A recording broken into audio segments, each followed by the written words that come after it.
Cinema Classics is sponsored by the Gateway Film Center and is produced by John DeSando and Johnny DiLoretto. Listen to shows online at wcbe.org. I'm John DeSando. Sorry. And I'm Johnny DiLoretto. And this is Cinema Classics. Yeah. Go west, young man. Well, maybe it's too late for us. Yeah, I'm not going west. But we recently saw Frances McDormand in a sure-to-be nominated Oscar film called Nomadland. Yeah. And unusually, she's a single female in her 60s who's driving an RV west. Yeah. Is she going west, or is she already out west? Well, she's out west going west. Okay, she's just west. She's just going. Yeah, She's, right. Yeah. And she ends up in South Dakota. She ends up all kinds of different places. Yes.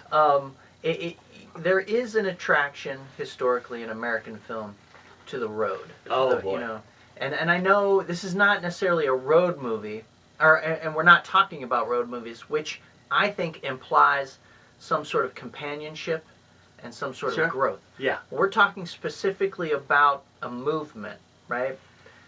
Like a movement west, or going somewhere that means something similar to the west. It's Horace Greeley's exhortation to go west, and that was the promised land.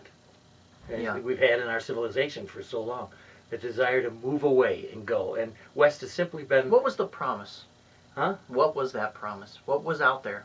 What were the people groping for when they, I think it pilgrimized westward? Yes, and you know what? I think that it embodies the restless human spirit, and I don't know why it is usually west, but I think for our country it's specifically that, because there was so much that was unknown, and that was the attraction, and not just gold, but opportunities that we didn't have. We could go, and there was nobody there to stop us. Right, and it was unspoiled. Exactly. So, and if you've got because where people are, you can rest assured things are spoiled. I knew you would say that. You know what? I really wanted to include here as a contemporary movie before we got into the classics. Yeah. I really wanted to do Alone, but you didn't. Did you? I started watching it last night. Oh, you did? Funny. All right, yes. It's funny you should say So that. she's going up, way up to the northwest. Yeah. You know, I think she may even be starting. It's funny you brought that up. Yeah. But I saw her as a different kind of Frances McDormand character. She's lost her husband. She's just going to move away, and she's going to move way up north. Yeah. Not a good move for her. No. No, yeah, it turns out to be. Because there are always creeps out there. As you said, there's going to be somebody there. There are horrifying mustaches. But it's still dry with her Volvo and her U-Haul. Yeah, I haven't finished the movie, but it is interesting, right? There's something about a movie like that where a character who is sort of, represents us in your average American citizen consumer person, right? And that they need a comeuppance. Yeah. They need some sort of crucible of experience to shake them out of their complacency. I can tell already that we're going to need to podcast this. Yes, exactly. We haven't gotten past one. Okay, on my list. Hit me. Well, I think one of the classics is Easy Rider. Of course. Okay? Yeah. So they're going on their cycles. That adds another dimension. Right, and that obviously is a cynical look at where that movement is headed, right? It's hopeless. Yes, and with hope, perhaps not as much cynicism for me, and I didn't find this anywhere on anybody's list, and I can't understand why. The Grapes of Wrath. Boy, that's a significant movement. Yeah. Perhaps it's not romantic enough, and perhaps too down. I just don't understand why nobody recognizes that. Because because their journey is an escape, right? Or they're already west. No, they're already west, and then going wester. Yeah, I don't know. Yeah, I don't know either. Well, here's one. Here's a classic. Yeah. And corny as can be, but one of my absolute favorites of all time. How the West Was Won. Oh yeah, that's isn't that right? Along with a lot of, I didn't think we were going to focus on westerns because there's so many pioneer westerns where they're going. Well, I certainly had in mind, beside that one, Little Miss Sunshine. for sure. You know, they're Yeah. going from New Mexico to California. One of my favorites is it is a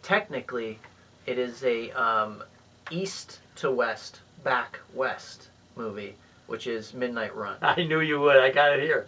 I love that movie. I know you. And so, you know, that movie doesn't necessarily have any larger points, I don't think, or you know, at that point the West is obviously it's already a ruined, spoiled destination. Right. But therein lies the De Niro character's hopes for this coffee shop, right, where he's going to extricate himself from this crappy life as a bounty hunter and then, you know, enter life as a small business That's owner. interesting. So, do you remember? Do they talk about going west or just simply evading the law? It's really about L.A. I'm going to get you back to L.A. Okay. You know, at a certain time, and you know that movie is still extraordinarily beautiful, I think, for the growth of those two characters as their friendship cements on their journey.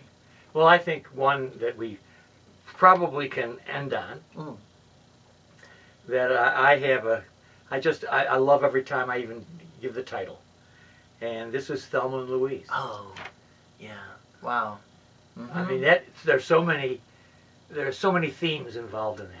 Yeah. Besides the escape, it's two women. And a very Easy Rider-like ending. Again, you know, it's interesting because there was a time when, even in films, when moving west, that direction signaled a sense of hope. Yes. Right?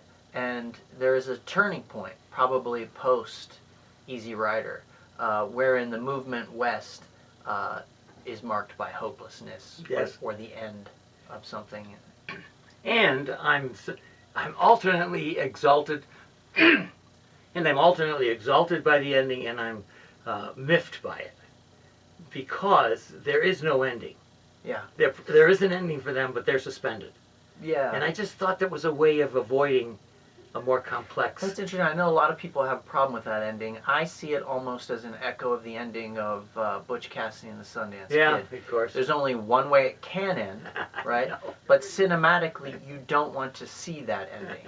Good one. So the films, Yeah. both of those films are telling you, I like it. You're right, your brain is right, you know where this is going, but we're going to leave you with this hope. We're going to burn the memory of these two characters that you love into your minds in their last moments, heroic, hopeful, together. Nice, and it probably means that this is a never-ending theme for movies.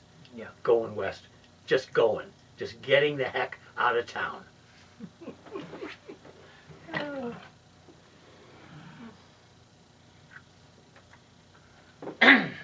Cool.